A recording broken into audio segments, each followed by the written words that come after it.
మహాపత్రి sir ఆశీస్సులతో స్వర్ణమాల పత్రియమ్మ ఆధ్వర్యంలో మన శైలజ మేడం గారికి వచ్చిన ఒక అద్భుతమైన విజయం ద్వారా ఈ పత్రిజీ మహిళా చైతన్యం 3 సంవత్సరాల క్రితం ఆవిర్భవించబడిందండి. మరి అప్పటి నుంచి కూడా ప్రతిరోజు ఉదయం ప్రాతకాల ధ్యానం 3 గంటల నుంచి 6 గంటల వరకు ధ్యానం జరుగుతుందండి. 1 గంట సత్యన సాంగత్యం జరుగుతుంది. అలాగే మరి ప్రతి ఊరూరా వెళ్ళి పత్రిజీ మహిళా చైతన్యం టీము ఎవరైతే ప్రేమపూర్వకంగా ఆహ్వానిస్తున్నారో ఆ ఊరు వెళ్ళి అక్కడ 3 రోజుల వర్క్షాప్ చేయడం జరుగుతుందండి. ఆ 3 రోజుల వర్క్షాప్లో మన పత్రి సార్ మనకు అందించిన 18 ఆదర్శ సూత్రాలు, 13 వ్యక్తిగత సూచనలు, నవవిధ ధర్మాలు, ధ్యాన నవరత్నాలు, వాక్క్షేత్రం ద్వారా ఏ సత్యాన్ని అయితే అందించారో ఆ సత్యాన్ని అద్భుతంగా, వివరంగా, క్లుప్తంగా వివరించడం జరుగుతుందండి. మరి ప్రతి ఒక్కరూ కూడా ఇది గమనించగలరు. అలాగే మనం రాజమహేంద్రవరంలో ప్రతి సంవత్సరం కూడా 2 సంవత్సరాల నుంచి జరుగుతుందండి. ఇది 3వ సంవత్సరంలో అడుగుపెట్టాము.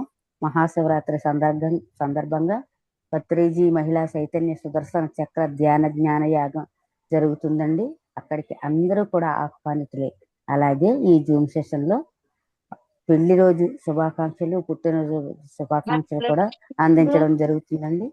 మరి ప్రతి ఒక్కరూ కూడా గమనించి ఈ పత్రిజీ మహిళా చైతన్యం జూమ్ ద్వారా అందరూ కూడా ఆత్మజ్ఞానాన్ని పొంది సంతోషంగా, ఆనందంగా ఉన్న స్థితి నుంచి అత్యుత్తమ ఉన్నత స్థితికి ఎదగాలని కోరుకుంటున్నామండి. Thank you very much. Madam గారికి స్వాగతం, సుస్వాగతం అండి.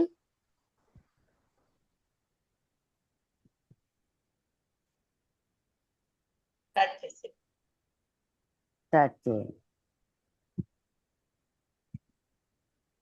పత్రిజీ గారికి ఆత్మ ప్రణామాలండి. అలాగే నాకు ప్రతిరోజు ధ్యానాన్ని, జ్ఞానాన్ని అందిస్తూ నా ఆత్మ ఎదుగుదలకు కృషి చేస్తున్న గురు దంపతులు బ్రహ్మర్షి తటవర్తి రాఘవరావు సార్ గారికి, అలాగే బ్రహ్మ విద్వరిష్ట రాజలక్ష్మి అమ్మ గారికి ఆత్మ ప్రణామాలండి. అలాగే జూమ్లో పాల్గొన్న ఆత్మ బంధువులందరికీ కూడా ఆత్మ ప్రణామాలు. నా పేరు హరీషార్ అని, నేను విజయవాడ నుంచి మాట్లాడుతున్నానండి. గత 4 రోజులుగా మనం కోరికల వల్ల నష్టాలు అనే టాపిక్ గురించి చెప్పుకుంటున్నాం మాస్టర్స్. ఈ రోజు కూడా దాన్ని కంటిన్యూ చేసుకుందాం. ఇంకా కొన్ని కోరికల వల్ల నష్టాలు అనేది ఎలా ఉంటాయో ఈ రోజు కొన్ని తెలుసుకుందాము. అలాగే మనకి పురాణాలలో ఒక కథ ఉందండి. కోరికలకి పరిమితి అనేది లేదనమాట. అంటే ఎన్ని కోరికలు తీర్చుకున్నా ఇంకా కోరికలు అనేది ఉంటూనే ఉంటాయి అనే దాని గురించి మనకి ఉపనిషత్తుల్లో, పురాణాల్లో చెప్పిన స్టోరీ ఒకటి ఇక్కడ మనం తెలుసుకుందాం మాస్టర్స్. యయాతి మహారాజు అని ఉంటారు. ఆయన రాక్షస రాజు. ఆయన ఎన్నో భోగాలది. ఆ రాజులంటే వాళ్ళకి ఏముంటుంది, ఏది కావాలంటే అది అనుభవించగలుగుతారు, ఏది కోరుకుంటే అది నెరవేర్చుకోగలుగుతారు. కానీ ఆయన ఎన్నో భోగాలు అనేది అనుభవించారు. ఎంతో మంది సుందరాంగుల్ని అంతటి ఏది కావాలంటే అది, ఎట్లా కావాలంటే అట్లా కోరుకున్నవన్నీ అనుభవించారు. ఇంకా ఏంటంటే ఆయనకి నిదానంగా శక్తి అనేది తగ్గిపోయింది, వార్ధక్యం అనేది వచ్చింది. అప్పుడు కూడా ఏంటంటే ఆయనకి ఇంకా నాకు కోరికలు ఉన్నాయి, ఇంకా కోరికలు తీర్చుకోవాలని ఉంది, కానీ వార్ధక్యం వచ్చేసింది కాబట్టి నాకు అనుభవించే శక్తి అనేది లేదు. కాబట్టి నాకు అనుభవించే శక్తి ఇంకా కావాలి. నాకు వార్ధక్యం లేకుండా నేను యవ్వనంలో ఉంటే ఇంకా అనుభవించగలుగుతాను అని చెప్పి ఎలాగా అని చెప్పేసి రాక్షసులకు రాజు ఎవరు? శుక్రాచార్యుడు. ఆ శుక్రాచార్యుల వారిని అడుగుతారనమాట. నాకు ఇంకా అనుభవించాలి ఉంది, ఇంక ఈ కోరికలు నాకు ఉన్నాయి, ఇంకా నాకు ఆ శక్తి కావాలి, మీరే ఏదో ఒకటి నాకు ఉపాయం చెప్పండి అని చెప్పేసి గురువు గారిని అడుగుతాడు. అడిగితే ఆయన ఏమంటారంటే, ఇదంతా సహజము, యవ్వనంలో ఉండటం, తర్వాత వార్ధక్యం రావడం అనేది ఇవన్నీ కూడా ప్రకృతి సహజం, ఇదంతా సృష్టి ధర్మం, కాబట్టి నీకు మళ్ళీ యవ్వనం రావటం అంటే కుదరదు అంటారు. కాదు, మీరు ఏదో ఒకటి చేయాల్సిందే, మీరు గొప్ప తపస్సంపన్నులు, మీరు నా కోరిక నెరవేర్చాలి, మీరు ఏదో ఒకటి చెయ్యాలి అని చెప్పేసి ఆ గురువు గారిని బాగా అడుగుతాడు అనమాట. కోరుకునేసరికి సరే గురువు గారు చెప్తారు, సరే దీనికి ఒక ఉపాయం అయితే ఉంది. ఎవరైనా నీ వార్ధక్యాన్ని వాళ్ళు తీసుకుని నీకు యవ్వనాన్ని కనుక ఇవ్వగలిగితే అప్పుడు అదైతే నేను చేయగలుగుతాను, అప్పుడైతే నీకు ఆ శక్తి నేను ఇవ్వగలుగుతాను. ఎవరైనా ఒప్పుకుంటే కనుక నీ వార్ధక్యాన్ని వాళ్ళు తీసుకుని వాళ్ళ యవ్వనాన్ని నీకు ఇస్తానంటే నేను అదైతే చేయగలుగుతాను, అప్పుడు నీకు యవ్వనాన్ని అయితే ప్రసాదించగలుగుతాను అంటే, అప్పుడు ఆ రాజుకు 4 కుమారులు అనమాట. యయాతి రాజుకి 4 కుమారులు. దానిలో చివరి కొడుకు ఏమంటాడంటే, సరే నేను ఇస్తాను మీకు, మీకు నా యవ్వనాన్ని మీకు ఇస్తాను అని చెప్తాడు ఆ కొడుకు. చెప్తే అప్పుడు ఆయన ఎంతో సంతోషపడతాడు. అప్పుడు ఇంకా శుక్రాచార్యుల వారు ఏం చేస్తారంటే కొడుకు యవ్వనాన్ని తండ్రికి ఇచ్చి, అంటే ఆయనకు ఆ శక్తి ఉందన్నమాట. చేయగల శక్తి ఉంది. తండ్రి మ వృద్ధాప్యాన్ని ఆ కొడుకుకి ఇస్తారన్నమాట. అట్లా ఇంకా మళ్ళీ ఆ జన్మంతా మళ్ళీ ఎంతో మంది స్త్రీలను అనుభవిస్తాడు. ఎంతో కోరికలు తీర్చుకుంటాడు. ఇంకా అలాగే ఎంతో సుఖంగా, సంతోషంగా ఉంటాడు. అయినంక కోరికలు తీరవు. మళ్ళీ మన యవ్వనం అనేది పూర్తిగా ఎప్పటికి అలాగే ఉండిపోదు కదా! వృద్ధాప్యం అనేది మళ్ళీ వస్తుంది. అలా యవ్వనం పోయి మళ్ళీ వృద్ధాప్యం వచ్చి ఆయనకింకా శక్తి అనేది మళ్ళీ తగ్గిపోయిందనమాట. ఇహ అప్పటికి రియలైజ్ అవుతాడనమాట. ఎన్ని కోరికలు తీర్చుకుంటున్నా ఇంకా కోరికలనేది ఉంటూనే ఉంటాయి. కోరికలకి అంతం అనేది లేదు. నేనింకా ఇప్పుడు ఒక జన్మ కాదని మరి కొడుకు యవ్వనాన్ని గూడా తనే అనుభవించాడు. అయినా ఇంకా కోరికలనేది ఉన్నాయి. అంటే ఈ కోరికలకి అంతం లేదు కాబట్టి, నేనింకా కోరికలనేది వదులుకోవాలి. ఇది కరెక్ట్ కాదు. నేనిలా కోరుకోవడం. ఈ కోరికలకి ఎప్పటికి కూడా మనకి తృప్తి అనేది ఉండదు అని తెలుసుకొని, అప్పుడు ఈ సన్యాసం తీసుకొని ఆయన వానప్రస్థానికెళ్ళిపోయి, అక్కడ చక్కగా ధ్యానం చేసుకోవాలి. మన జ్ఞానం సంపాదించుకోవాలి అని చెప్పి అప్పుడు రియలైజ్ అవుతాడనమాట. అప్పుడు ఇక వానప్రస్థానికి వెళ్ళిపోతాడు. అండ్ అప్పటికి తెలిసిందనమాట. ఎన్ని కోరికలనేది తీర్చుకున్నా ఇంకా కోరికలనేది పుడుతూనే ఉంటాయి. కోరికలకి అంతం లేదు అని తెలుసుకున్నాడు. అలాగే మనం కూడా ఇప్పుడు మనకొక సపోజ్ ఒక కారు కొనుక్కోవాలి అని ఉంటుంది. మామూలుగా చూస్తూ ఉంటాం కదా! అందరిని చూస్తుంటే మనకు కూడా ఒక కారు ఉంటే బావుండు అని అనుకుంటాం. కానీ మనకు ఆ శక్తి లేదు. కారు కొనుక్కునే కెపాసిటీ మనకు లేదు. లేకపోతే మనం ఎక్కువ ఎట్లాగోలా సరేలే ఈఎంఐ కట్టైనా తీసుకుందాము. ఇప్పట్లో ఆప్షన్స్ ఉన్నాయి కదా! అలా తీసుకోవచ్చులే నెలలా కొంత కట్టి అని అనుకుని తీసుకున్నామనుకోండి, అది ప్రతి నెల డబ్బులు కట్టేటప్పుడు ఎంతో ఇబ్బందవుతుంది. మనకు ఆ పరిస్థితి శక్తి లేనప్పుడు ఈఎంఐ కట్టైనా సరే, ఆ డబ్బులన్నీ నెల తిరిగేసరికి మళ్ళీ డబ్బులు కట్టాలి కదా! కానీ మన కోరికని అదుపు చేసుకొని, పోన్లే నాకు శక్తి ఉన్నప్పుడే కొనుక్కుంటాను అని చెప్పేసి మనం సరిపెట్టుకున్నామనుకోండి, కోరికలను అదుపు చేసుకున్నామనుకోండి, ఇంకా మనకి తృప్తిగానే ఉండగలుగుతాం. అలాగే బంగారం కొనుక్కోవాలని ఉంటుంది మనకి. ఇంకా ఏమన్నా నగలయి కొనుక్కోవాలని ఉంటుంది.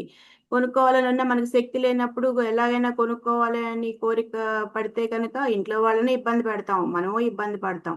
మనకి సుఖం, శాంతి అనేది ఉండదు. ఆ కోరిక తీరే వరకు తృప్తి అనేది ఉండదనమాట. ఇంకా దాని మీదే కాన్సంట్రేట్ చేస్తూ ఉంటాము.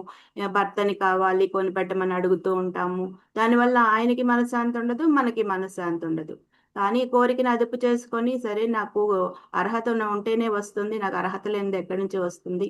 కొనుక్కోగల కెపాసిటీ ఉన్నప్పుడే కొనుక్కుందాం అని మనసు సరిపెట్టుకున్నామనుకోండి, అప్పుడు ఏ ఇబ్బంది ఉండదు కదా! అందరూ సంతోషంగానే ఉంటాం. అందరూ సుఖంగానే ఉంటాం.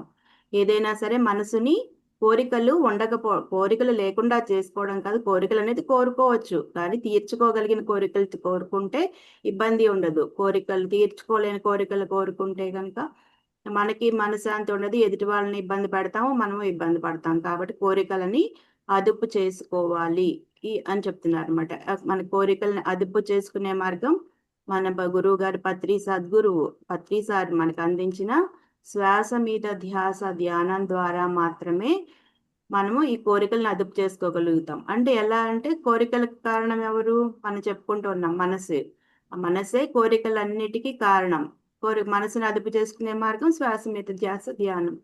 దాని ద్వారానే మనసుని మనం చంచలమైన మనసుగా చంచలంగా ఉంటుంది మనసెప్పుడు. చంచలంగా ఉన్నప్పుడు ఏమవుతుంది? గతంలోకెళ్ళిపోతుంటుంది. భవిష్యత్తులోకి వెళ్ళిపోతూ ఉంటుంది. గతం గురించి ఆలోచిస్తే బాధనమాట. గతంలో జరిగిన కష్టాలు, నష్టాలు అన్నీ తలుచుకుంటే అది బాధగా ఉంటుంది. భవిష్యత్తు గురించి తలుచుకుంటే భయంగా ఉంటుంది.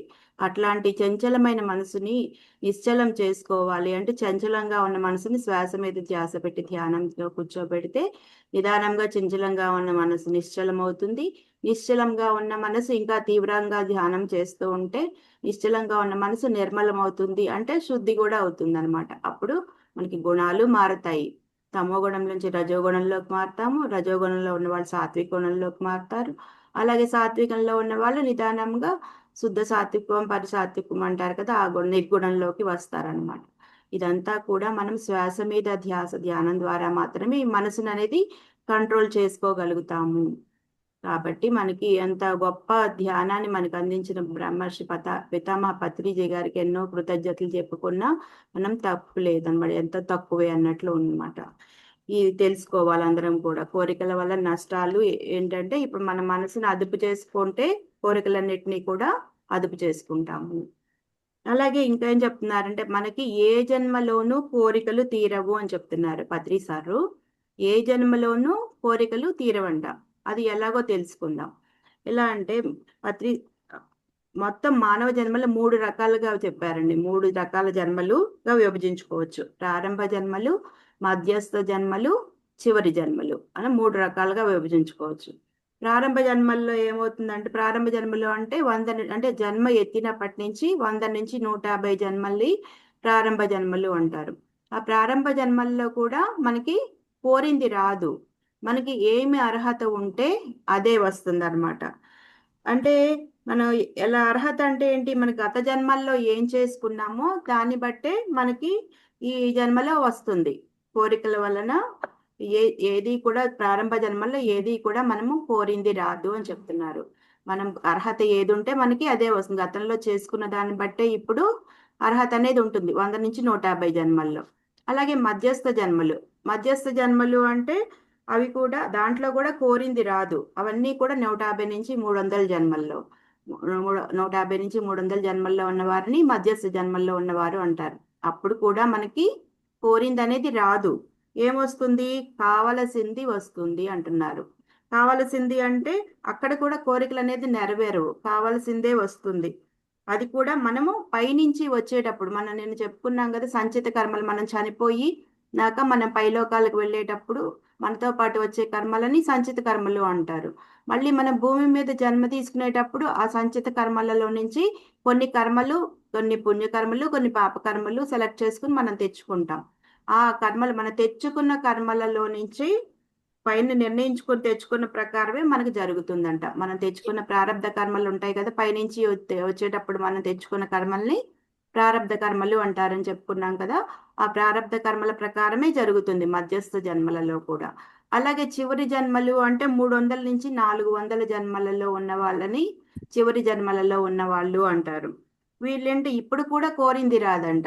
ఇప్పుడు కూడా మనకి కోరింది రాదు. ఎవరైతే ఏదైతే లోక కళ్యాణానికి వారికి ఏమి అవసరమైతే అదే వస్తుంది అని చెప్తున్నారు. లోక కళ్యాణకరమైన పనులు చేసినప్పుడు అందరికీ మంచి చేయాలి అని మనం అనుకుని చేస్తూ ఉన్నప్పుడు మనకి ఏది అవసరమైతే అదే వస్తుందంట. అంతేకాని మన కోరింది ఏ జన్మలోనూ రాదు అని చెప్తున్నారు పత్రి సార్ ఇక్కడ. మానవ జీవితంలో ఎన్ని జన్మలు ఎత్తినా కూడా కోరింది ఎప్పుడూ రాదని తెలుసుకోవాలి.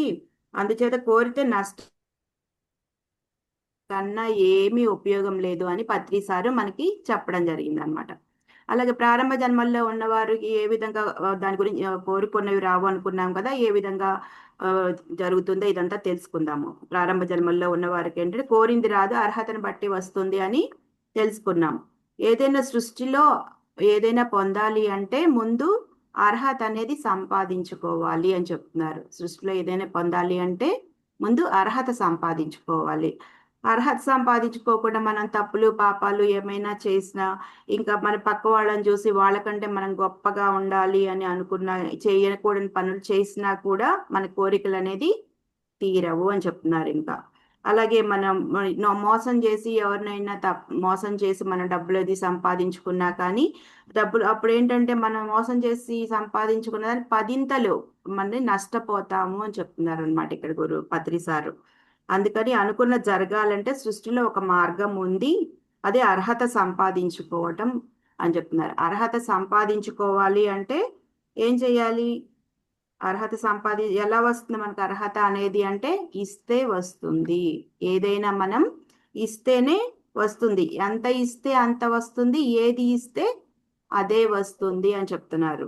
అందుకే ధనం ఒక్కటే కాదండి. ఏదైనా సరే మనం ఏదైనా ఇవ్వచ్చు. ధనం ఒక్కటే కాదు. ఇప్పుడు మనకి కష్టాలు బాధలు అవన్నీ వస్తున్నాయి అంటే గతంలో ఎవరినో కష్టపెట్టాము. గతంలో ఎవరినో బాధ పెట్టాము. ఆ కారణంగానే మనకి అప్పుడు వస్తున్నాయి అన్నమాట. అలాగే మనం ధనం సంపాదించాలి అందరికీ ధనం కావాలి అని కోరిక అనేది ఉంటుంది. కానీ గతంలో ఇతరులకి కానీ లోక కళ్యాణానికి దానం చేస్తే ధనాన్ని ఖర్చు చేస్తే ఇప్పుడు మనం ధనం సంపాదించుకోగలుగుతాం. ఎవరికైనా ధనం అంతకుముందు ఇచ్చి ఉంటే గతంలో కానీ ఈ జన్మలో కానీ గత జన్మలలో కానీ ధనాన్ని మనం ఇచ్చి ఉంటే ఇప్పుడు మనం ధనం సంపాదించుకునే అవకాశాన్ని పొందగలుగుతాము. అంతేగాని ధనం అందరూ ఏంటంటే గుడికి వెళ్ళి ప్రార్థిస్తుంటారు. అలాగే చర్చిలకు వెళ్ళి ప్రార్థిస్తుంటారు. అల్లాని కూడా నమాజ్ చేసి ప్రార్థిస్తూ ఉంటారు. అందరూ కూడా ధనం కావాలి అని కోరుకుంటూ ఉంటారు. ధనం ఎవరికి వద్దండి, అందరూ కోటీశ్వరులు కావాలనే కోరుకుంటారు. కానీ అందరూ కోటీశ్వరులు అవుతున్నారా? కోరుకున్నంత మాత్రాన మన కోరికలు నెరవేరుతున్నాయా? కోటీశ్వరులు అయిపోతున్నామా? అవ్వట్లేదు కదా. ఎందుకని అంటే మనకు అర్హత ఉంటేనే వస్తుంది. అందరూ కోరుకుంటారు, కానీ అర్హతను బట్టే మనం ఏదైనా సంపాదించుకోగలుగుతాం అన్నమాట. అంటే అర్హత అంటే ఇప్పుడే మనం సంపాదించుకునేది కాదండి. అంటే గతంలో చేసుకున్న దాని గురించి కూడా మనకి ఇప్పుడు అర్హత అనేది వస్తుంది అని చెప్పుకుంటున్నాం. గతంలో అంటే గత జన్మలలో చేసుకున్న దాన్ని బట్టి. అంటే మనకి సపోజ్ చూడండి, మనకి పిల్లలు పుడతారు. పిల్లలు పుట్టినాక అనిల్ అంబానీ ఇంట్లో పుట్టారనుకోండి, ఆయన అపర కోటీశ్వరుడే కదా. అతను ఏం చేశాడని అక్కడ పుట్టాడు అంటే గత జన్మలలో తను చేసుకున్నాడు. పుట్టగానే మరి కోటీశ్వరుడే అవుతాడు కదా. కోటీశ్వరులకు పుట్టిన పిల్లలు కోటీశ్వరులే అవుతారు ఆటోమేటిక్ గా. అంటే వాళ్ళు ఇప్పుడు పుట్టగానే ఏం చేశారు? ఏమీ చేయలేదు. ఎలా వచ్చింది అర్హత అంటే గత జన్మలలో చేసుకున్నాడు కాబట్టి ఆ అర్హత వచ్చి తను కోటీశ్వరుల ఇళ్లలో పుట్టాడు అనమాట. అలాగే కొంతమంది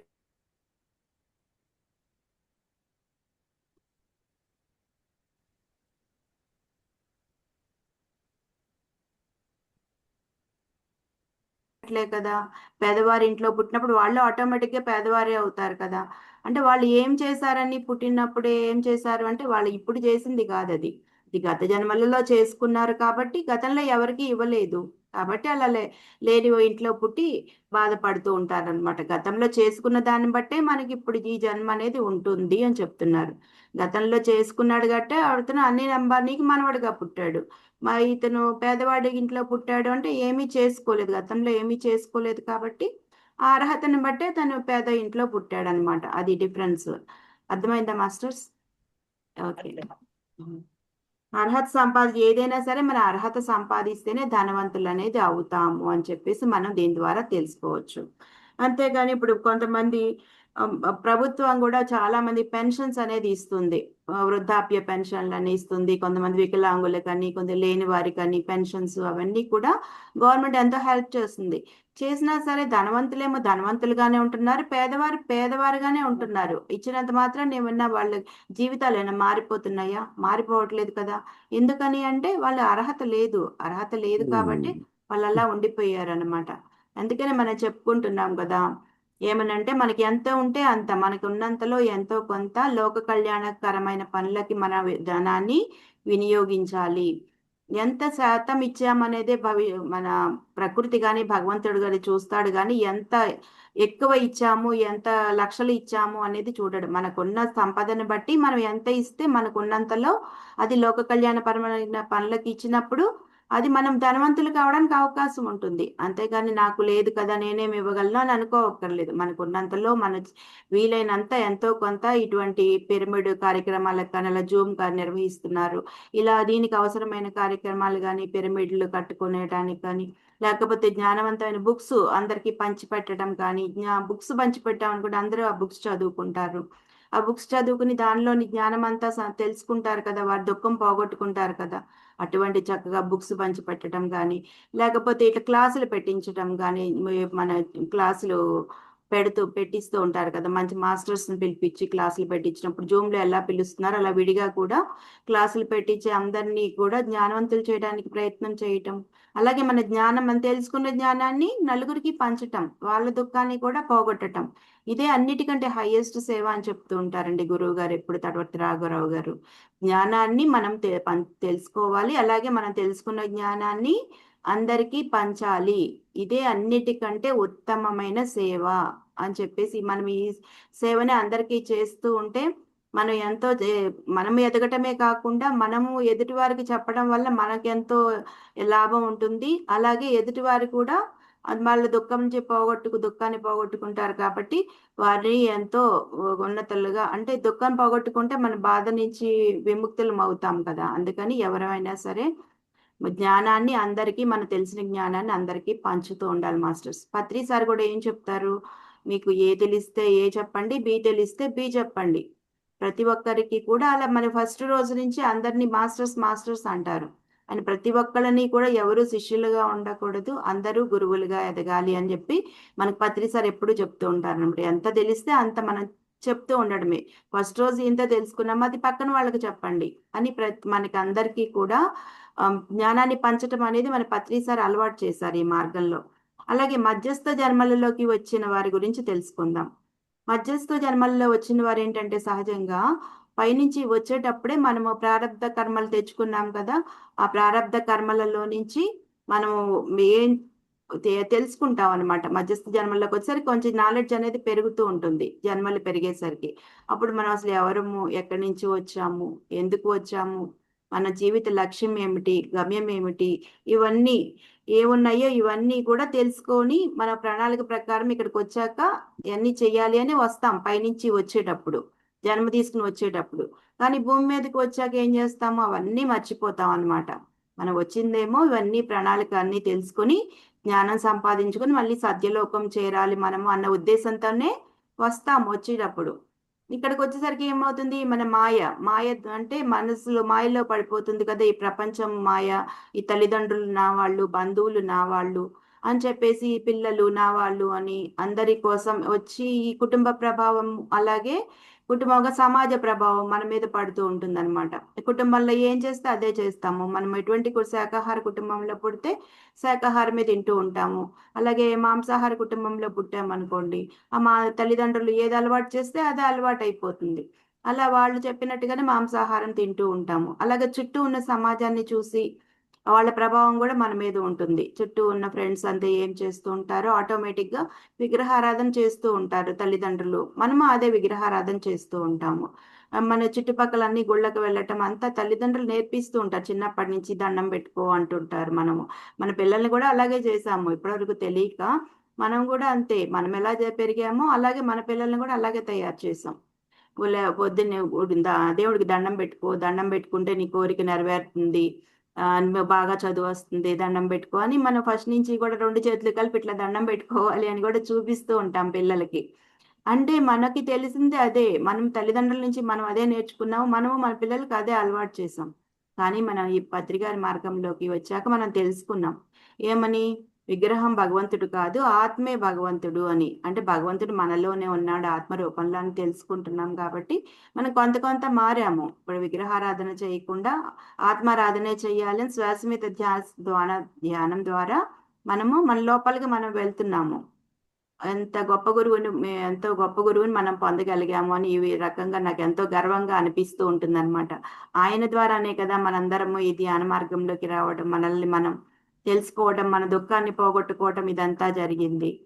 అలాగే ఇప్పుడు సహజంగా జన్మించిన వాళ్ళందరూ ఏం చేస్తారు, సమాజ ప్రభావం అంటే ఎలా ఉంటుంది, మనకి సమాజంలో ధనం సంపాదించాలి, అదే కదా మెయిన్.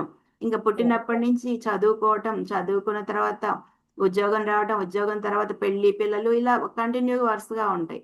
అంటే సుఖపడాలి అని కోరుకుంటుంది. మరి ఉద్యోగం చేస్తే డబ్బులు వస్తాయి, ఆ డబ్బుల ద్వారా సుఖపడాలి, సుఖపడాలి అంటే డబ్బు కావాలి, డబ్బు కావాలి అంటే ఇక అన్ని మనం సుఖం సుఖం కోసమే అన్నమాట. తప్పులు పాపాలు చేసైనా సరే బాగా ధనం సంపాదించాలి, బాగా సుఖపడాలి అని కోరికతో ఉంటూ ఉంటాం అన్నమాట. అలా ఈ పత్రికారు ఏం చెప్తూ ఉంటారంటే, మనం ఎంత ప్రయత్నించినా ఎంత చేసినా మనకి అందరికి ఒక్కొక్కరికి ఒక్కొక్క దాంట్లో నిష్ణాతులు అవ్వాలి, గొప్పవాళ్ళు అవ్వాలి అని ఉంటుంది ఈ మార్గంలో. కొంతమంది పిల్లలు బాగా చదువుకుంటారు, కొంతమంది వ్యాపారాలు చేస్తారు, కొంతమంది ఉద్యోగాలు చేస్తారు, కొంతమంది ఐఏఎస్లు అవ్వాలనుకుంటారు, కొంత ఆఫీసర్లు అవ్వాలనుకుంటారు. కానీ అందరి కోరికలు తీరుతున్నాయా అంటే అందరి కోరికలు తీరట్లేదు. ఎందుకని అంటే మనకు అక్కడ అర్హత లేదనమాట. ఇక్కడ అలాగే పత్రికారు చెప్తున్నారు, మనం ఒకటి అనుకుంటే ఇంకోటి అవుతుంది. ఎందుకనంటే పత్రికారు కూడా ఆయన ఎగ్జాంపుల్ చెప్పారనమాట. ఏమనంటే ఆయన డాక్టర్ అవ్వాలనుకున్నారంట. డాక్టర్ అవ్వాలనుకుంటే ఆయనకి కొన్ని మార్కుల్లోనే ఆ అవకాశం పోయింది నాకు, అది అందుకని డాక్టర్ అవ్వాలని ఆ ప్రకృతి నాకు అవకాశం కలిగించలేదు. అందుకని ఆయన నిరుత్సాహపడంట ఏం చేశారు, చనిపోదాం అనుకున్నారంట. సీట్ రాలేదు అని చెప్పేసి చనిపోదాం అనుకుని ట్యాంక్ బండ్ దగ్గరికి వెళ్ళారంట. ట్యాంక్ బండ్ దగ్గరికి వెళ్ళి తెల్లవారుజామున వెళ్ళారంట. అప్పుడు భయం వేసిందంట. ట్యాంక్ బండ్లు ఆ టైంలో నీళ్లు బాగా చల్లగా ఉంటాయి, ఆ చల్లగా ఉంటే నాకు చన్నీళ్లు పడవు అని చెప్పేసి దూకుదాం అనుకున్న ఆయన దూకటం మానేశారంట పత్రి సారు. అలాగే ఆయన కుటుంబంలో ఆయన అన్నగారేమో బాగా చదువుకున్నారంట. చదువుకుని అమెరికాలు కూడా వెళ్ళారు ఆయన. పెద్ద మంచి ఉద్యోగం చేశారంట. అంటే ఈయనేమో సామాన్యమైన ఉద్యోగం చేస్తూ హైదరాబాద్లోనే మెల్లిమెల్లిగా ఉంటూ ధ్యాన మార్గంలోకి వచ్చారనమాట. అంటే ఇక ఆయన కూడా ఏం చెప్తున్నారంటే, ఎవరికైనా కోరుకున్న అందరికీ జరగవు. మనం అనుకున్నవన్నీ జరగవు అనమాట. అవసరమైన మనకి ఇప్పుడు ఆయన డాక్టర్ అవ్వాలనుకున్నారు. కానీ ఎలా ఉంది ప్రకృతి, ఏమి చేసింది, ఆయన ధ్యాన మార్గంలోకి రావాలి అని ఉంది. అందుకని ఆయన కోరుకున్నది జరగలేదు. ఏ మార్గంలో ఉండాలో మనకి భగవంతుడే నిర్ణయిస్తాడు. అంటే ఏదైనా సరే మనం కోరుకున్నది రాదు అని చెప్పేసి ఇక్కడ చెప్తున్నారు. అలాగే ఇప్పుడు ఆయన ఈ మార్గంలోకి వచ్చి సంగీతం నేర్చుకున్నారు, ఫ్లూట్ నేర్చుకున్నారు. ఇంకా ఆయనకు కావాల్సినవన్నీ కూడా ఈ మార్గంలో పత్రిసార్ అన్ని నేర్చుకోవడం జరిగింది. అలాగే తటవర్తి రాఘవరావు సార్ కూడా ఏమిటంటే ఆయన కూడా వ్యాపారం చేసుకునేవారు. వ్యాపారంలో ఎంతో గొప్పగా ఉండేవాళ్ళు. వాళ్ళకి రైస్ మిల్ ఉండేదన్నమాట. మా భీమవరంలో వాళ్ళు కోటీశ్వర్లు. ఆయన కూడా ఎంతసేపు కోరింది రాదు కావాల్సిందే వస్తుంది అనేది గురువారి విషయంలో కూడా జరిగిందని ఆయన చెప్తున్నారు. ఆయనకంటే వ్యాపారం అనేది దెబ్బతింటూ వచ్చిందంట. దెబ్బతింటూ వచ్చి తర్వాత వ్యాపారం కాదు అని చెప్పేసి ఏం చేద్దామని ఆలోచిస్తూ ఉన్నప్పుడు అప్పుడు పత్రిసారు పరిచయం అయ్యారంట. పత్రిసారు పరిచయం అయినాక ధ్యాన మార్గంలోకి ఆకర్షితున్నయ్యాను. అప్పుడు దీంట్లో ఎదగటం మొదలు పెట్టాను అని చెప్పేసి మనకి రాఘవరావు సారు చెప్పడం జరిగింది. ఎందుకనంటే జ్ఞానాన్ని పెంచుకోవడానికి కావాల్సిన వాతావరణం, ధ్యానం చేయటాల్సిన కావాల్సిన వాతావరణం అన్నీ కూడా నాకు ఇక్కడ సమకూరాయి. కాబట్టి మనం ఏ ఆధ్యాత్మిక మార్గంలోకి రావాల్సి ఉన్నప్పుడు ప్రాపంచిక మార్గంలో ఎన్ని కోరుకున్నా ఏం చేద్దాం అనుకున్నా కూడా మనము మనకి రావాల్సింది వస్తుందే తప్ప మనము ఎంత కోరుకున్నా ఏమీ రాదు, ఏమీ కలిసి రాదు అని చెప్తున్నారు అనమాట. మనము కోరుకున్నవన్నీ ఏమీ జరగవు. ఏది జరగాలని ఉంటే అదే జరుగుతుంది అని చెప్తున్నారు ఇక్కడ. ఇదంతా కూడా మన ఆత్మ ఎదుగుదలకే అని చెప్పేసి మనం తెలుసుకోవాలి. ఎప్పుడైనా సరే మన ఆత్మ ఎదుగుదలకే, ధ్యాన మార్గంలోకి వచ్చాక మన ఆత్మ ఎదుగుదలకే మనం కృషి చేస్తూ ఉండాలి. దేహం కోసం కృషి చేస్తే మనకి ఏమీ రాదు. మనకు కావాల్సింది దేహం కోసం కృషి చేస్తే ఏమొస్తుంది? ధనం అనేదే వస్తుంది. కానీ మనకు కావాల్సింది జ్ఞానం. జ్ఞానం కాబట్టి ఈ ఆధ్యాత్మిక మార్గంలో ఎదగాలంటే మనకి జ్ఞానం సంపాదించుకోవాలి. ఎవరైతే ఈ విషయాలు తెలుసుకుంటారో వాళ్ళకి ప్రకృతి అనుగుణంగా జీవిస్తూ ఉంటారో వారికి ఎప్పుడూ కూడా ఏ ఇబ్బందులు ఉండవన్నమాట. ప్రకృతి సహకారం అనేది లభిస్తుంది. ప్రకృతికి అనుగుణంగా జీవిస్తూ ఉంటారు. మనం కొంచెం ఎదిగితే గొప్పగా ఇప్పుడు ప్రతి ఒక్కళ్ళు కూడా దేవుడు అంటే ఇష్టం ఇష్టం అంటూ ఉంటారు. కానీ దేవుణ్ణి కూడా పూజిస్తూ ఉంటారు. దాంట్లో కొంతమంది ఏం చేస్తుంటారు, సాయిబాబా సాయిబాబా సాయిబాబా అని అంటూ ఉంటారు. కొంతమంది ఏమో రామ రామ రామ అని చెప్పేసి అట్లా పూజిస్తూ అంటే నామస్మరణ చేస్తూ ఉంటారనమాట. ఎందుకంటే బాబా అంటే ఆయన కోరికలు తీరుస్తాడు అన్నట్లు, రామ రామ అంటే రాముడు వాళ్ళ కోరికలు తీరుస్తాడు అన్నట్లు ఎవరికి ఇష్టమైన దేవుణ్ణి వాళ్ళు ప్రార్థిస్తూ ఉంటారు, జపం చేస్తూ ఉంటారు అనమాట. కానీ అలా కోరితే ఆయన తీరుస్తాడు అనుకుంటారు, కానీ ఏమి కోరికలు అనేవి మనకి తీరవు అని చెప్తున్నారు ఇక్కడ. మనకైనా కష్టాలు అనేది వస్తూ ఉంటాయి. కష్టాలు ఎందుకు వస్తున్నాయి అంటే పత్రికారు ఎన్నోసార్లు ఏం చెప్తున్నారు అంటే, నీ జీవితంలో ఏది జరిగినా దానికి కారణం నువ్వే. నీ వాస్తవానికి నువ్వే సృష్టికర్తవు, ఇంకొకళ్ళు ఎవరు కూడా కారణం కాదు అని చెప్తున్నారు. మన జీవితంలో మనం కోరుకున్నాయని ఎందుకు అవ్వట్లేదు అంటే మన జీవితంలో జరిగే వాటన్నిటికీ కారణం మనమే. మన కష్టాలు వస్తున్నా, బాధలు వస్తున్నా, నష్టాలు వస్తున్నా అన్నిటికీ కారణం మనమే. మన వాస్తవానికి మనమే సృష్టికర్తలమని మన పత్రిసారు చెప్పడం ద్వారా మనం అన్ని తెలుసుకుంటున్నాము ఇప్పుడు ఈ మార్గంలోకి వచ్చాక. కాకపోతే అప్పుడు ఏమనుకుంటాం, తెలియక ముందు నా జీవితం ఇలా ఉండటానికి నా భర్తే కారణం, లేకపోతే నా జీవితంలో కష్టాలు రావడానికి నా తల్లిదండ్రులే కారణం. అంటే వాళ్ళు మంచి సంబంధం చేసి ఉంటే నాకు మంచి భర్త వచ్చేవాడు, మంచి భర్త వస్తే నాకు అన్ని కోరుకున్నాయన్నీ జరిగేయి. ఇప్పుడు నేను ఇతను చేసుకోబట్టే కదా నాకు ఈ కష్టపడుతున్నాను, నా కష్టాలన్నీ వస్తున్నాయి అని చెప్పేసి కొంతమంది తల్లిదండ్రులు కూడా నిందిస్తూ ఉంటారనమాట. మేము మంచి సంబంధం చేయలేదు. ఇప్పుడు సపోజ్ ఇద్దరు అక్క చెల్లెళ్ళు ఉన్నారనుకోండి, ఇద్దరికి ఒకేసారి పెళ్లిళ్ళు చేస్తారు. ఒకే రకంగా తల్లిదండ్రులు కట్నాలు ఇచ్చి పెళ్లిళ్ళు చేస్తారు. కానీ ఒకరి జీవితం ఏమో ఎంతో అద్భుతంగా ఉండి కోటీశ్వరులు అవుతారు. ఇంకా కోటీశ్వరులు అవుతారు. ఇంకో మరి చెల్లెలికి కూడా ఒకే రకంగా ఇచ్చారు తల్లిదండ్రులు. అన్ని కట్నం ఇచ్చి పెళ్లి చేశారు. కానీ వాళ్ళ పరిస్థితి బాగోక వాళ్ళ అంతా మొత్తం పేదవారైపోతారంట. అప్పుల పాలైపోయి ఉన్నయన్నీ అమ్మేసుకుని పేదవారైపోతారు. అప్పుడు ఈ చెల్లి ఏమంటుంది, నాకు అమ్మ మంచి సంబంధం చేయలేదు. మరి అక్కకి మంచి సంబంధం చేశారు కాబట్టి ఇంకా కోటీశ్వరాలైపోయింది. నాకు మంచి సంబంధం తేలేదు. ఇటువంటి సంబంధం తీసుకొచ్చారు కాబట్టే నేను ఇంకా పేదదాన్ని అయిపోయాను. నేను ఇట్లా లేనిదాన్ని అయిపోయాను అని చెప్పేసి ఈ అమ్మాయి ఏమనుకుంటుంది, చెల్లి తల్లిదండ్రులే నిందిస్తూ ఉంటుంది. కానీ ఇప్పుడు మనం తెలుసుకోవాల్సిన విషయం ఏమిటి? తల్లిదండ్రులు చేసింది ఏమీ కాదక్కడ. వాళ్ళు ఇద్దరికీ ఒకే రకంగా సమానంగానే అన్నీ ఇచ్చి చేశారు.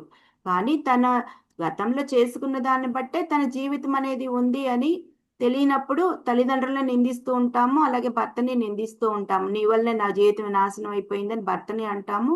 అలాగే తల్లిదండ్రులను కూడా మీరు నాకు మంచి సంబంధం తేలేదు కాబట్టి నా జీవితం ఇలా అయిపోయింది అని చెప్పేసి తల్లిదండ్రులను కూడా అంటూ ఉంటాం అనమాట. కానీ మనం ఇప్పుడు మార్గంలోకి వచ్చాక మనం అన్నీ తెలుసుకుంటున్నాము.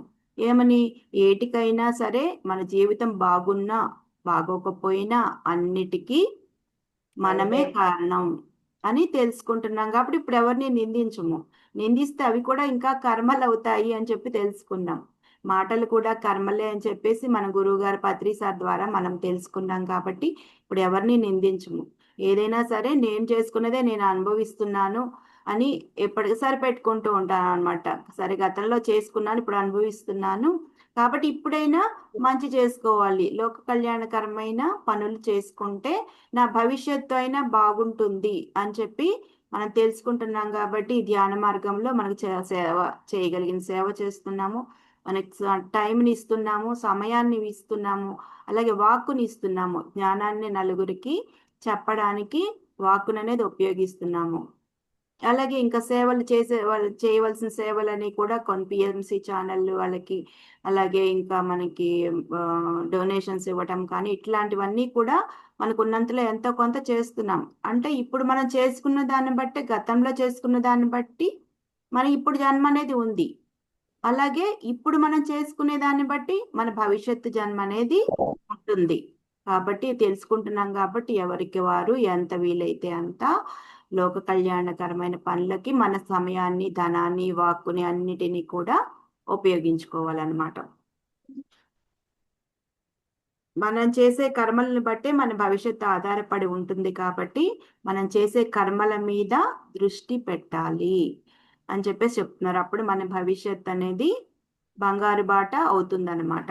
అలా చేసుకుని మనము చనిపోయినా సరే ఇప్పుడు చేసుకుంటూ ఉన్నాము. మనం పూర్తిగా అయితే మోక్షం అయితే పొందలేదు కదా ఈ మార్గంలో.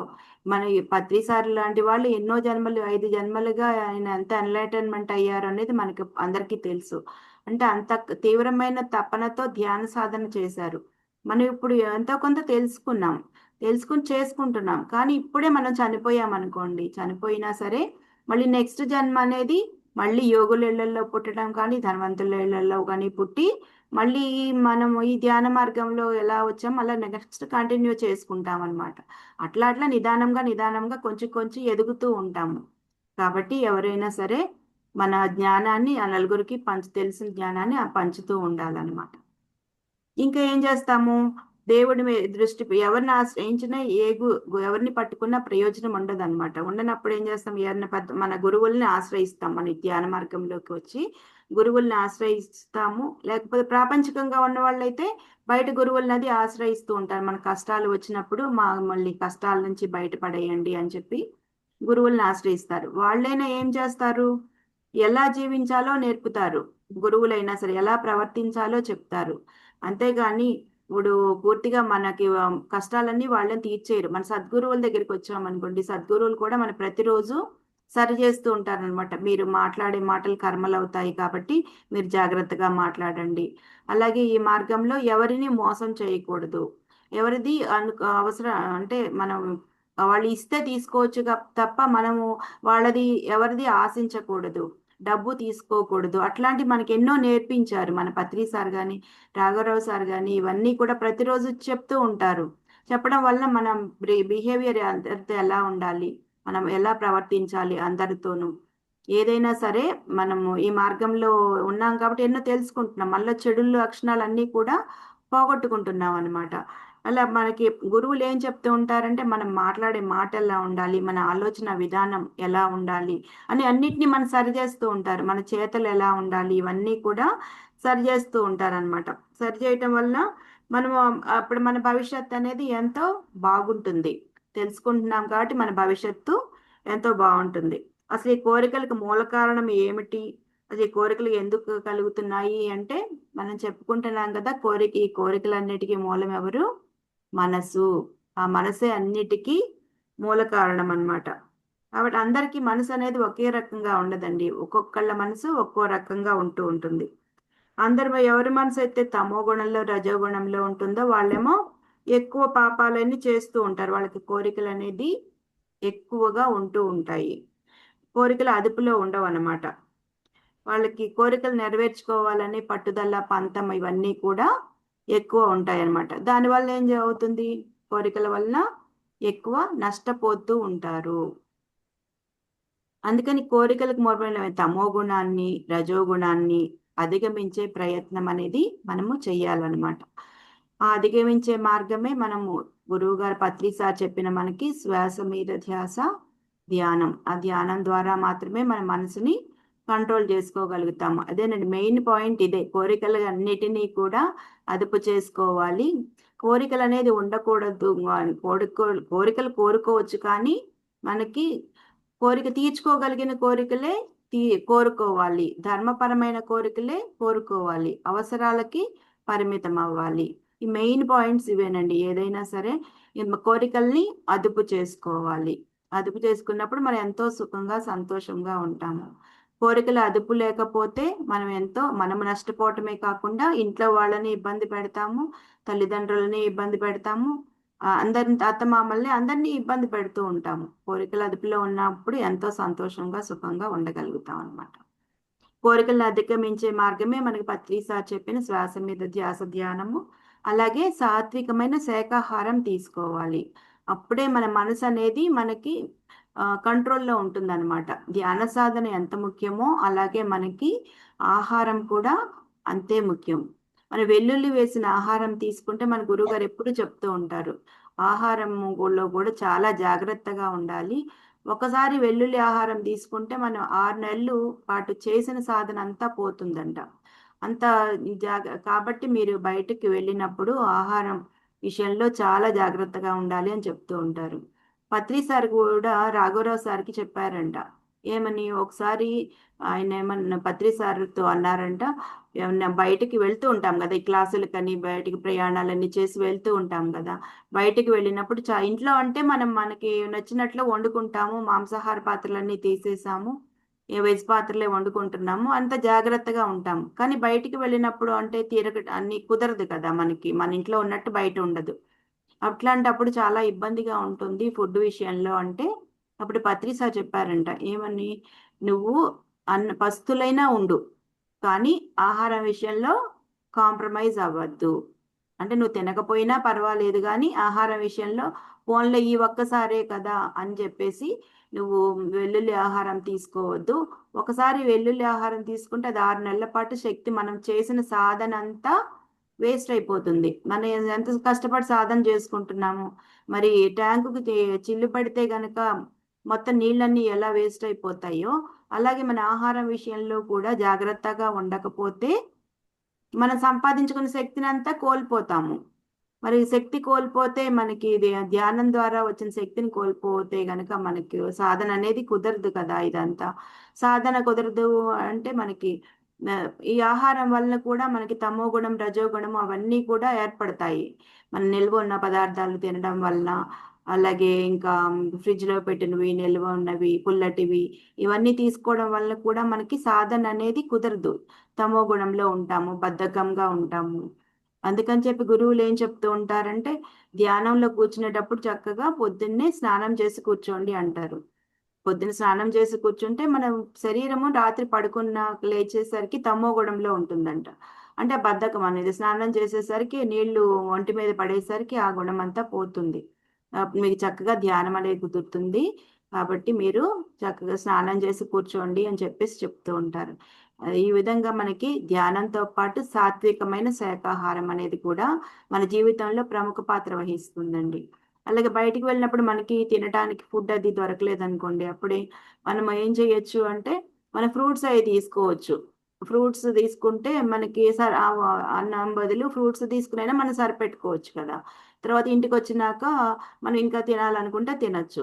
బయట ఫంక్షన్స్‌కి వెళ్ళినప్పుడు కూడా మనం ఫ్రూట్స్ అవి తీసుకోవచ్చు. అట్లా మనం ఎంతో కొంత పూర్తిగా ఆహ్, ఆ మార్గంలో బాగా మనం ఎదగాలి అంటే ఆహారం విషయంలో కూడా చాలా జాగ్రత్తగా ఉండాలి అని చెప్పేసి గురువుగారి ద్వారా తెలుసుకుంటున్నామనమాట.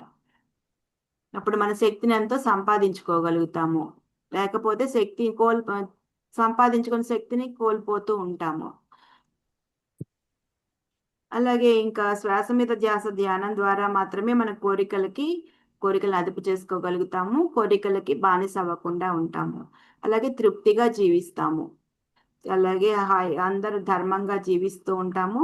చేయకూడని పనులేమీ చెయ్యము. చేయవలసిన పనులే చేస్తూ ఉంటాం అన్నమాట. అలాగే ఇంకోటొచ్చేసి చివరి జన్మలలోకి వచ్చిన వారు. చివరి జన్మల్లోకి వచ్చిన వాళ్ళు ఎలా ఉంటారంటే, వాళ్ళు శుద్ధ సాత్విక నిర్గుణ స్థితిలో ఉంటారు. చివరి జన్మలలోకి వచ్చిన వాళ్ళు అంటున్నారు. చివరి జన్మల్లోకి ఎవరైతే 300-400 జన్మలలో ఉన్న వాళ్ళని చివరి జన్మల్లోకి వచ్చిన వాళ్ళు అని చెప్పేసి ఇక్కడ మనం చెప్పుకోవడం జరిగింది. వీళ్ళేం చేస్తూ ఉంటారు? లోకాలకి మేలు చేయాలని, అందరికి సేవ చేయాలని, అందరినీ జ్ఞానవంతుల్ని చేయాలని, తనకు తెలిసిన జ్ఞానాన్ని అందరికీ పంచాలి అని, ఈ విధంగా కోరుకుంటూ ఉంటారనమాట. కానీ వాళ్ళ పరిస్థితుల ప్రభావంతో వీళ్ళు కూడా అలా అనుకున్నా సరే, వాళ్ళ కోరికలు కూడా తీరవంట. ఈ పరిస్థితుల ప్రభావంతో కోరుకున్నా కూడా కోరుకున్నవి అవ్వవు అని చెప్తున్నారు. ఏంటి కోరింది రాదు. లోక కళ్యాణకరమైన పనులకు ఏది అవసరమో అదే వస్తుంది. చివరి జన్మలలో కూడా మనం కోరుకున్నవి రావు. లోక కళ్యాణకరమైన పనులు మనం చేస్తూ ఉంటే దానికి ఏం అవసరమో అదే వస్తుందంట అని మనకి పత్రి సార్ చెప్పడం జరిగిందనమాట. పత్రి సార్ ఇంకేం చెప్తున్నారంటే ఎవరైనా సరే ప్రణాళిక ప్రకారమే జీవించాలి. ప్రణాళికకు విరుద్ధంగా జీవించకూడదు అని చెప్తున్నారు. ఏది అనుకుని వస్తారో అది సాధించాలి. మనం పైనుంచి వచ్చేటప్పుడు ఏమైందో వచ్చాము? మనము మనము పూర్ణాత్మ నుంచి వచ్చిన అంశాత్మలం. మనము అక్కడి నుంచి వచ్చినప్పుడు ఒక తల్లి గర్భంలో ప్రవేశించామనమాట. తల్లి గర్భంలో తయారయ్యే శిశువులో ప్రవేశించాం ఆత్మగా. అప్పుడు మనకి పూర్ణాత్మ ఏం చెప్పింది? ఒక లక్ష్యాన్ని అనేది నిర్దేశించింది మనకి. నువ్వు కూడా అంటే మన గర్భంలో పెట్టేటప్పుడే ఒక లక్ష్యాన్ని పెట్టి నిర్దేశించి మనకి భూమి మీదకి పంపించిందనమాట. ఒక తల్లి గర్భంలో తయారయ్యే శిశువులో ప్రవేశించాము అప్పుడు. ఏమని లక్ష్యం పెట్టిందంటే నువ్వు కూడా నా స్థాయికి ఎదగాలి. నువ్వు కూడా పూర్ణాత్మ అవ్వాలి అని లక్ష్యం పెట్టింది. అంటే మనం దానికోసం జ్ఞానం సంపాదించుకోవాలి. మళ్ళీ తిరిగి సత్యలోకం చేరాలి అని చెప్పేసి పూర్ణాత్మ మనకు లక్ష్యం నిర్దేశించి మనని భూమి మీదకి పంపించింది. కానీ అలా మనము వచ్చిన మార్గంలోనే ఇప్పుడు మన గురువుగారు సద్గురువు దొరకబట్టి మనమందరం కూడా ఈ మార్గంలోకి వచ్చాం. మన లక్ష్యం ఇదే అని తెలుసుకున్నాం. కాబట్టి మనం ఈ మార్గంలోనే ఎదగాలన్నమాట. అంటే ఎదగకుండా ఇక్కడ మనం ఏదనుకుని వచ్చామో అలా చేయకుండా గనక విరుద్ధంగా ప్రవర్తిస్తే ఇప్పుడు మళ్ళీ ఇంకో జన్మ తీసుకోవాల్సొస్తుంది. విరుద్ధంగా మళ్ళీ జన్మ అంటే మళ్ళీ కష్టాలు, నష్టాలు, బాధలు ఇవన్నీ ఉంటాయన్నమాట. జన్మ తీసుకోవడం అంటే జన్మ దుఃఖం ఉంటుంది, గర్భ దుఃఖం ఉంటుంది, వ్యాధి దుఃఖం ఉంటుంది, ఇవన్నీ వార్ధక్య దుఃఖం ఉంటుంది. ఇవన్నీ కూడా అనుభవించాల్సిందే. కాబట్టి మనం తెలుసుకుంటున్న జన్మ అంటేనే ఎన్నో కష్టాలు, నష్టాలు అనేది ఉంటూ ఉంటాయి. మళ్ళీ ఈ బాధలన్నీ పడాలా అని చెప్పి మనం తెలుసుకుంటున్నాం కాబట్టి ఈ కర్మలు అనేది చేయకుండా ఉంటే కర్మలు లేకపోతే జన్మలు తగ్గుతూ ఉంటాయన్నమాట. కర్మలు మనకి శ్రీకృష్ణ భగవానుడు చెప్పారు కదా, జ్ఞానాగ్ని దగ్ధ కర్మాణం అన్నారు. అంటే జ్ఞానం అనే అగ్నిలోనే కర్మలు దగ్ధమవుతాయి అంటున్నారు. అంటే ఈ కర్మలని తగ్గించుకుంటే మనం జన్మలు కూడా తగ్గించుకోగలుగుతాము. ఈ జన్మ లేకపోతే ఈ జన్మ అంతా వేస్ట్ చేసుకున్నట్టే అవుతుంది. మళ్ళీ మరు జన్మ మళ్ళీ తీసుకోవాల్సి వస్తుంది. కాబట్టి ఇప్పుడు ఏం చెప్తున్నారంటే ఇక్కడ మరి పరీక్ష 10th ఎగ్జామ్ ఉంటుందండి. 10th ఎగ్జామ్ ఒకసారి రాసాము. అది సరిగ్గా రాయలేదనుకోండి ఎలా పాస్ అవుతాము? మళ్ళీ నెక్స్ట్ ఇయర్ మళ్ళీ అదే చదవాలి. ఫెయిల్ అవుతాం కదా! సరిగ్గా చదువుకోలేదు మనం. చదువుకోకపోతే ఏమవుతుంది? ఆ ఎగ్జామ్ సరిగ్గా రాయకపోతే ఫెయిల్ అవుతాము.